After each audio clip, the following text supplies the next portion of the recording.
Hi friends, आप सभी का स्वागत है हमारे अपने यूट्यूब परिवार द स्पेशल फील्ड में।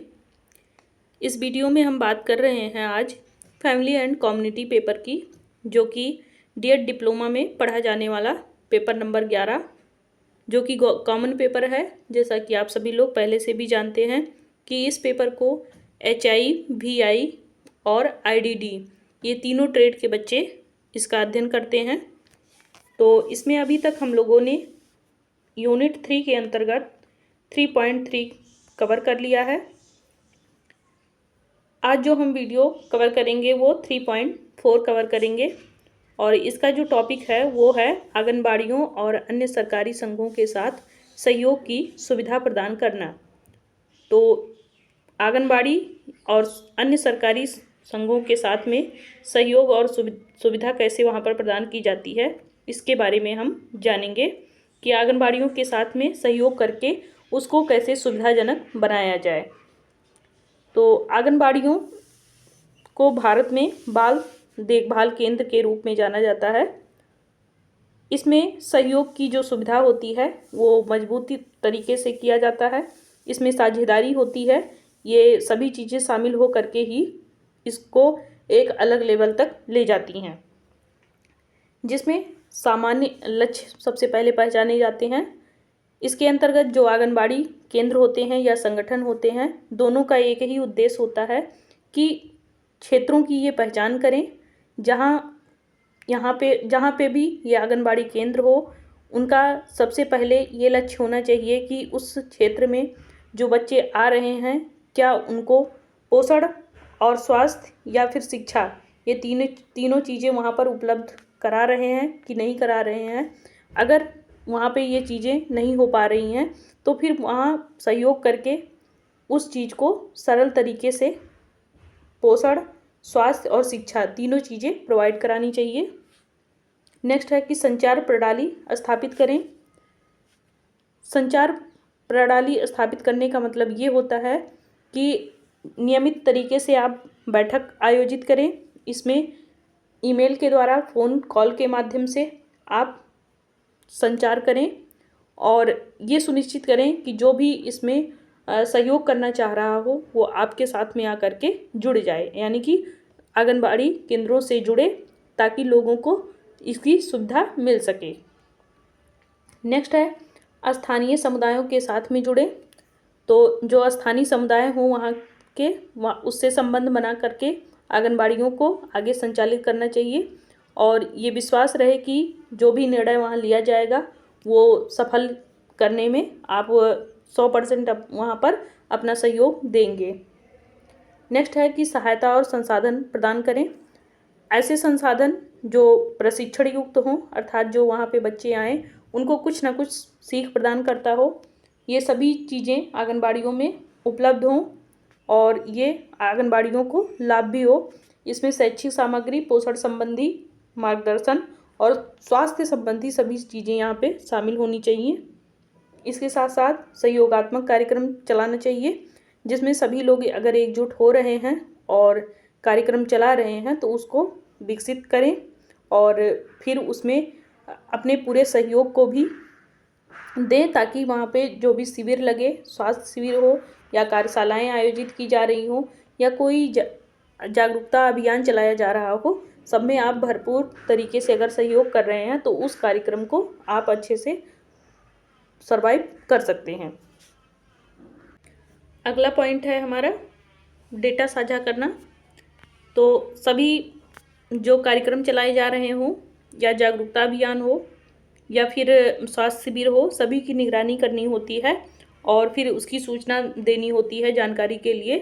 तो ये सभी जो डाटा वहाँ पे खाका तैयार किया जाता है या डाटा तैयार किया जाता है, उसको दोनों पक्षों के माध्यम से एक दूसरे को समझना चाहिए कि उसमें क्या चीज़ें कमी आ रही हैं, उसको दूर करना चाहिए, या फिर क्या ओवर हो जा रही हैं उसको कम करना चाहिए।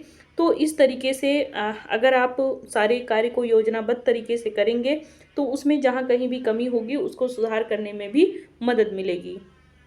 नेक्स्ट है स्थानीय संस्कृति का सम्मान करें। आंगनबाड़ियों द्वारा सेवा प्रदान किए जाने वाले समुदायों के सांस्कृतिक संदर्भ के प्रति संवेदनशील रहें। वहाँ के जो भी स्थानीय संस्कृति हो उसका पालन करें, उसका उल्लंघन ना करें। नेक्स्ट है कि प्रतिक्रिया और मूल्यांकन आंगनबाड़ी कार्यकर्ताओं या लाभार्थियों या फिर जो समुदाय में सभी लोग एकत्र होते हैं, निरंतर सुधार के लिए उनकी प्रतिक्रिया का उपयोग करें और जो चीज़ें सामने से आ रही हों उसको एक्सेप्ट करें, अर्थात चाहे किसी का विचार हो या फिर अन्य कोई चीज़ें हों, उन चीज़ों को जब तक आप स्वीकारेंगे नहीं तब तक आप उसको सुधार नहीं कर सकते हैं। नेक्स्ट है कानूनी और नैतिक विचार। तो कोई भी सहयोग कानूनी और नैतिक दिशा निर्देशों का पालन करता है, खासकर कमज़ोर आबादी के साथ काम करते समय सुनिश्चित किया जाना चाहिए। जहाँ पे कमज़ोर आबादी हो अर्थात कम आबादी हो, वहाँ के लोग गरीब तबके के हों, तो फिर वहाँ पर आपको सहयोग करना चाहिए। उन्हें एक जागरूकता अभियान के तहत लाना चाहिए और उनको भी जागरूक करते हुए सभी चीज़ों को बताना चाहिए वहाँ पर, खासकर जहाँ पे मतलब बच्चे भी कम हो और वहाँ की आबादी भी कम हो। इसके बाद है सफलता का जश्न मनाएं। अगर कहीं भी कोई समस्या आ रही है और उस समस्या को अगर आप पार कर ले जा रहे हैं, पहचान ले रहे हैं और फिर उसका समाधान कर ले रहे हैं, तो फिर जितने भी संगठन में लोग शामिल हो उन सभी को एक साथ जश्न मनाना चाहिए और सहयोग करना चाहिए और भी लोगों को प्रेरित करना चाहिए कि उसमें आकर के जुड़े और उसको मजबूत बनाए रखें। ध्यान में ये भी रखना चाहिए कि मजबूत सहयोग बनाने से ही समय और प्रयास इसमें लगता है और लेकिन आंगनबाड़ियों द्वारा सेवा प्राप्त समुदायों के लिए अधिक प्रभावी और टिकाऊ समाधान भी इससे मिल सकता है। नेक्स्ट पॉइंट है कि जो दिव्यांग बच्चे होते हैं इनकी शिक्षा के लिए आंगनबाड़ियों और अन्य सरकारी संघों के साथ में सहयोग करना चाहिए। तो ये भी शोध से पता चला है मस्तिष्क की 80% जो क्षमता होती है 3 साल की उम्र में ही बच्चों का विकास हो जाता है और इस प्रकार से जो प्रारंभिक बचपन की देखभाल होती है वो कहीं ना कहीं आंगनबाड़ियों में ही होता है। तो वहाँ पर बच्चों के विकासात्मक जो लाभ उनको मिलना है उसको बढ़ावा देना चाहिए और उनको अनेक प्रकार के विशेष अवसर प्रदान करना चाहिए जिससे उनकी जो बुद्धि लब्धि है वो काफ़ी तीव्र तरीके से विकास करे। एकीकृत बाल विकास योजना ICDS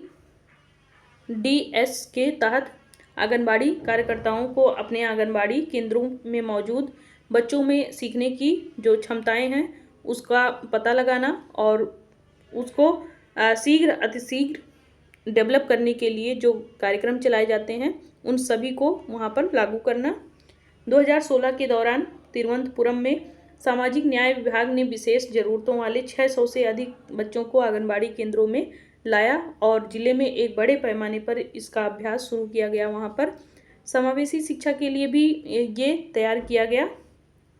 इसके साथ ही राष्ट्रीय प्रारंभिक बचपन देखभाल और शिक्षा नीति के अनुरूप विभाग ने 6 वर्ष से कम आयु वाले जो सीखने की अक्षमता और विशेष ज़रूरतों वाले बच्चों की पहचान करने के लिए उन्हें नियमित स्कूलों में एकीकृत करने के लिए घर घर सर्वेक्षण किया और इसके तहत इन्होंने केंद्रीय मानसिक मंदता संस्थान ने इन बच्चों में निपटने के लिए करीब 200 आंगनबाड़ी कार्यकर्ताओं को प्रशिक्षण भी दिया ताकि इन बच्चों को उस आंगनबाड़ी केंद्रों में बुलाया जा सके और उनके मस्तिष्क का विकास किया जा सके। ECCE yearly childhood care education इसका फुल फॉर्म होता है। ऐसे बच्चों की पहचान करना और उनका समर्थन करने में ये मदद करता है। हस्तक्षेप के साथ में सबसे पहले इसका मूल्यांकन भी किया जाता है और जो मूल्यांकन का माध्यम बनता है ये आपका आंगनबाड़ी केंद्र ही बनता है क्योंकि 3 साल तक बच्चे यहाँ पे जाते हैं। विशेष रूप से बच्चा क्या कर सकता है और क्या नहीं कर सकता है, उसकी क्षमता क्या है, उसकी क्षमता सीखने में कितनी है, ये सभी वहाँ पर आकलन किया जाता है और उस पर अगर कोई कमी आ रही है, दिख रही है तो फिर हस्तक्षेप भी वहाँ पे किया जाता है। इसमें सीखने की अक्षमता वाले बच्चे भी जो समावेशी मुख्यधारा की शैक्षिक समूह होते हैं उसमें ये भाग लेते हैं और फल फूल सकने की इसमें संभावना ज़्यादा बढ़ जाती है, अर्थात उनके ठीक होने की प्रक्रिया यहाँ पर ज़्यादा दिखती है। अनुसंधान से ये भी पता चलता है कि शुरुआती हस्तक्षेप जो सेवाएं होती हैं वो काफ़ी प्रभावी तरीके की होती हैं, क्योंकि 3 साल के जो बच्चे होते हैं उनको अगर अच्छे से आप डाइवर्ट कर रहे हैं या कोई चीज़ सिखा रहे हैं तो फिर आप उसमें काफ़ी सफल होते हैं, और फिर उनको आगे चल कर के विशेष अगर प्री स्कूल में विशेष शिक्षा की आवश्यकता नहीं पड़ती है। अर्थात कह लीजिए कि अगर आप उनको 3 साल में ही पहचान करके उस पर रोक लगा दे रहे हैं तो फिर आगे चल करके उनको विशेष शिक्षा की आवश्यकता नहीं पड़ती है, सामान्य शिक्षा की ही आवश्यकता पड़ती है। तो आंगनबाड़ी केंद्रों के माध्यम से प्रदान की जाने वाली प्रारंभिक बचपन की देखभाल और शिक्षा का उद्देश्य बच्चों में CWSN हैं, जो इनमें किस प्रकार के जो देख रेख किए जाते हैं वो आप यहाँ पर देख सकते हैं पॉइंट वाइज। अच्छा शरीर, मांसपेशियों का समन्वय, बुनियादी मोटर कौशल इसमें विकसित करना, अर्थात सबसे पहले स्वास्थ्य पर यहाँ पर उनके देखभाल किया जाता है, फिर उनके शरीर का पूरा समन्वय देखा जाता है, उनमें लोकोमोटर डिसबिलिटी ना आने पाए इसका ख्याल रखा जाता है, इसके साथ खोज किया जाता है, निवेश किया जाता है, प्रयोग और सीखने का माध्यम वहाँ पर सिखाया जाता है। बच्चे अपने पर्यावरण में हर चीज़ समझने का प्रयास करते हैं, उनमें बौद्धिक जिज्ञासा भी देखने को मिलती है। इसके साथ ही स्वयं और दूसरों चीज़ों और पर्यावरण के जो सौंदर्यपरक चीज़ें होती हैं उन सभी की सराहना करना, उनको कैसे रख रखाव में रखना है, ये सारे प्रशिक्षण दिए जाते हैं। फिर भावनाओं को व्यक्त करने, समझने, स्वीकार करने और नियंत्रित करने के लिए मार्गदर्शन करके भावनात्मक परिपक्वता भी लाता है। अर्थात जो बच्चे अपनी भावनाओं को व्यक्त नहीं कर पाते हैं ये वहाँ पर मदद करता है कि बच्चे वहाँ अपनी भावनाओं को व्यक्त कर लेते हैं, सामने वाले को भी समझते हैं, सामने वाले को स्वीकार भी करते हैं, और एक तरीके से ये नियंत्रित भी करते हैं सभी चीज़ों को, और मार्गदर्शन भी यहाँ पे अच्छा मिलता है। फिर नैतिक और सांस्कृतिक मूल्य, ताकि ईमानदार रहें ये, और ये कह लीजिए कि इनमें नैतिक मूल्यों का विकास किया जाता है ताकि ये ईमानदार रहें, आज्ञाकारी बने, दयालु बने, एक सच्चे व्यक्ति बने, और जिससे इनका सम्मान आगे बढ़ सके। आत्मविश्वास और अनुशासन में रखना इनको सिखाया जाता है। विचारों और भावनाओं को धारा प्रवाह के साथ में व्यक्त करने का यहाँ पे क्षमता विकसित किया जाता है। समृद्ध शिक्षण और अनुभव के माध्यम से यहाँ पर इनके व्यक्तित्व को भी निखारा जाता है। सामाजिक दृष्टिकोण इनमें पैदा किया जाता है। समूह शिष्टाचार और दूसरों के साथ में चीज़ें कैसे साझा करना है, दूसरों के साथ में कैसे रहना है, खेल कूद, और इसके साथ साथ जो प्राकृतिक किसी में आक्रामकता देखने को मिलती है उसको यहाँ पे नष्ट किया जाता है। अच्छे आचरण और व्यक्तिगत समायोजन के लिए कौशल, DLS, ये सारी चीज़ें यहाँ पर सिखाई जाती हैं। स्वतंत्र रूप से अपनी क्षमता को विकसित करने का यहाँ पर पूरा अवसर दिया जाता है। इसके बाद हम बात करेंगे DTE द्वारा उठाया गया कदम पढ़ाई के लिए। तो दिल्ली के NCTE में IEDC योजना को लागू करने और समुदाय में जागरूकता पैदा करने के लिए निर्देशालय ने दिव्यांग बच्चों को मिलने वाली योजना के प्रावधानों के संबंध में विभिन्न कदम उठाए हैं। जैसे उसमें विभिन्न प्रकार के परिपत्र, प्रवेश के संबंध में आदेश, आयु में छूट, परीक्षा में समय की छूट और भाषा में छूट। इसके साथ साथ इन्होंने वास्तु संबंधी बाधाओं को दूर करना और नेत्रहीन छात्रों को मानसिक प्रदान करना संबंधित ये सभी जानकारी संग्रह करके स्कूल के जो प्रमुख दिव्यांग बच्चे होते हैं उनके संदर्भ में आदेश जारी किया गया है। इसके अलावा स्कूलों में IEDC शिक्षक प्रभारी द्वारा बनाए रखा गया है, जो कि डेटा निर्धारित करता है। जिला समन्वयक को यहाँ पर बनाया गया है, जिसे बाद में कक्ष में भेज दिया जाता है, और निर्देशालय ने संपूर्ण एकीकरण की दिशा में एक और कदम उठाया है। इन बच्चों को सहपाठचर्या संबंधी गतिविधियों में भी शामिल किया है। बच्चों को एबिलिपिक्स और इसी तरह से गतिविधियों में भाग लेने के लिए प्रोत्साहित किया जा रहा है। समाचार पत्र में लेख प्रकाशित कर IEDC योजना के संबंध में समुदाय में जागरूकता पैदा की जा रही है।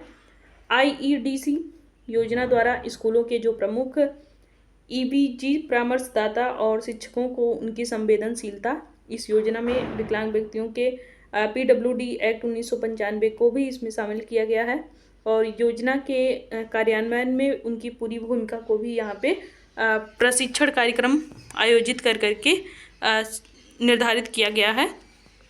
IEDC योजना के अधिकारी ने NCERT, SCERT और CIRTES आज जैसी अन्य संघों द्वारा आयोजित जो प्रशिक्षण कार्यक्रमों में योजना है उसके व्याख्यान को दिया है। वास्तव में SCERT दिल्ली के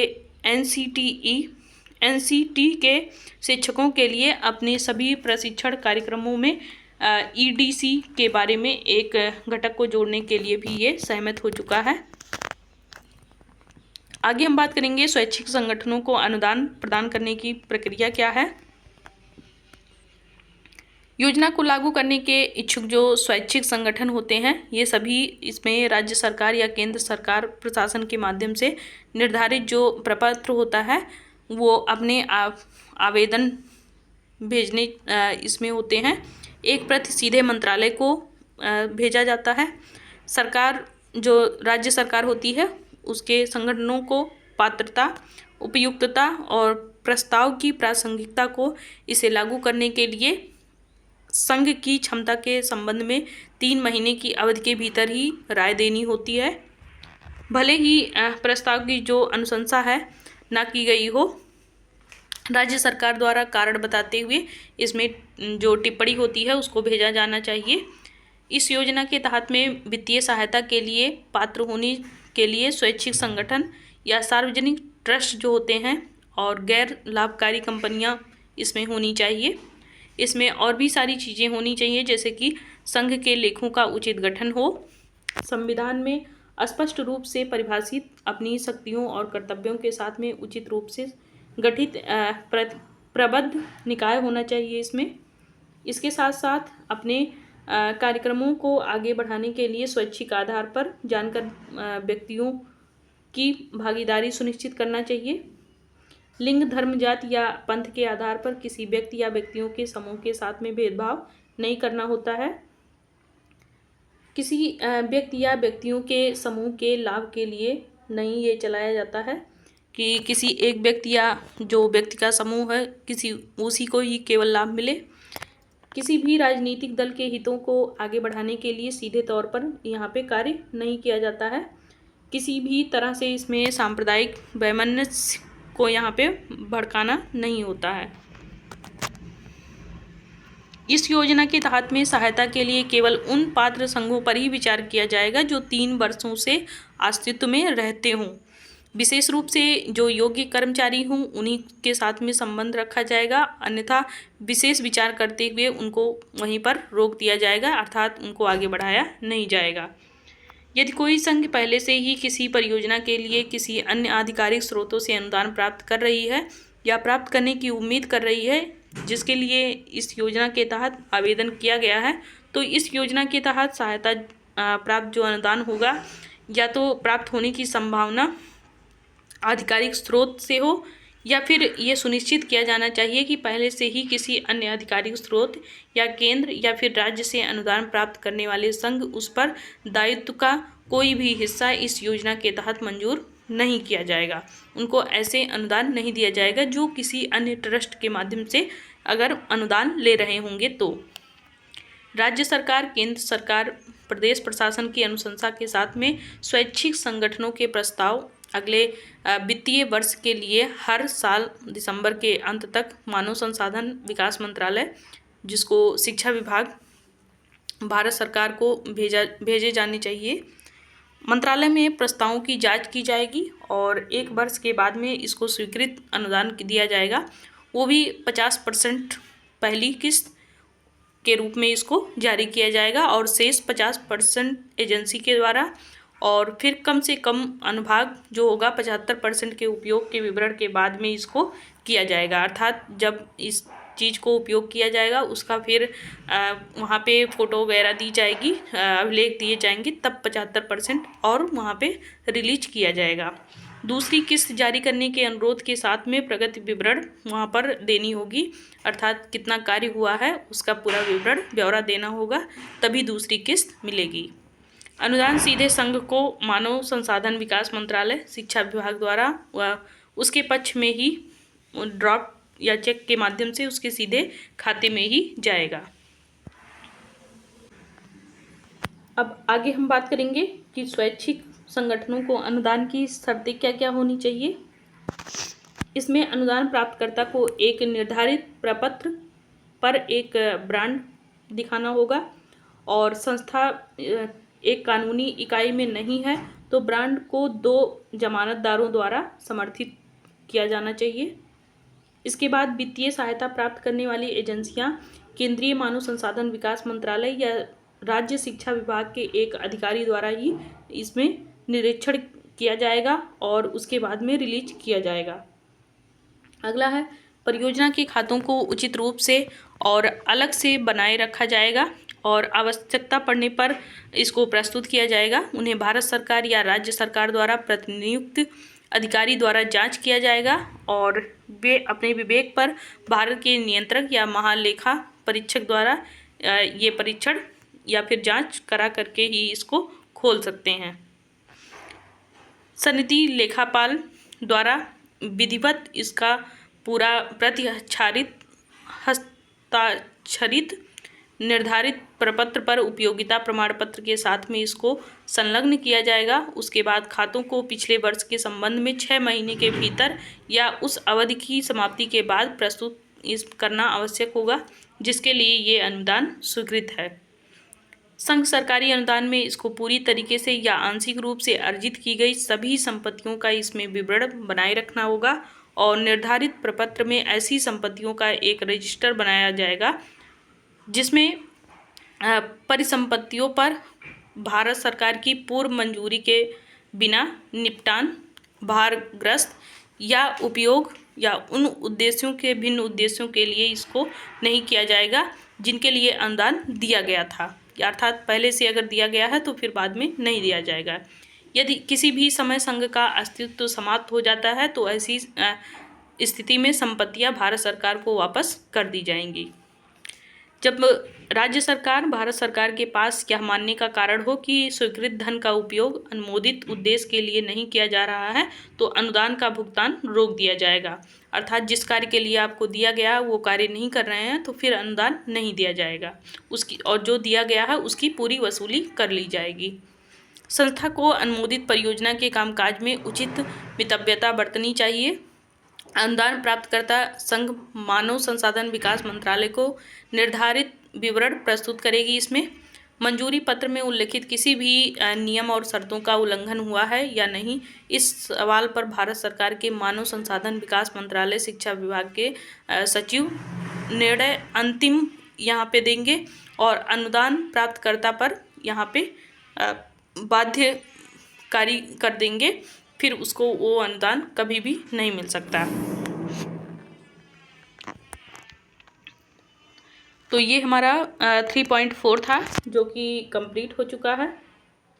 3.4 को हमने पूरी तरीके से कवर किया है। अब हम नेक्स्ट वीडियो में 3.5 कवर करेंगे जो है समुदाय में विकलांग बच्चों और उनके परिवारों के अधिकारों की रक्षा करना, इसके बारे में हम देखेंगे। तो इस वीडियो में बस इतना ही। अगर आप लोगों को वीडियो समझ में आया हो तो आप लोग कमेंट बॉक्स में अवश्य लिखें। जहाँ कहीं भी ना समझ में आया हो तो आप लोग उसको कमेंट बॉक्स में ज़रूर डालें ताकि दोबारा जब वीडियो बनाया जाए तो आपको वो चीज़ें समझा दी जाएं। तो इस वीडियो में इतना ही। तब तक के लिए बाय बाय, टेक केयर।